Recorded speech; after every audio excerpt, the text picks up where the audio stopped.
খাবার খাইতে পারবি না। এজন্য আমি আল্লাহ রাব্বুল আলামিন তোর মায়ের বুকের ভিতরে সুন্দর তোর জন্য দুধের ব্যবস্থা করে দিলাম, সুন্দর খাবারের ব্যবস্থা করে দিলাম। কেমন খাবার?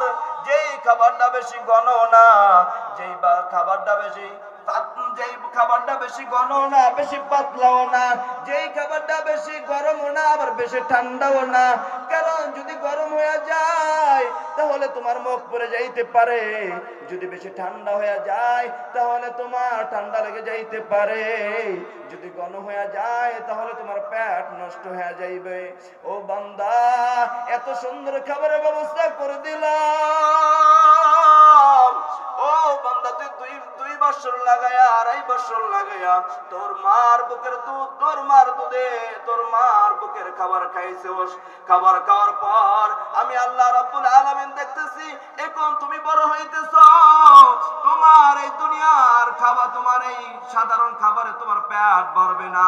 ও বান্দা, এই জন্য আমি তোমাকে নরমাল কিছু দাঁত লাগিয়ে দিলাম, যেই দাঁত দ্বারা তুমি দুনিয়ার খাবার খাওয়া শুরু করলা।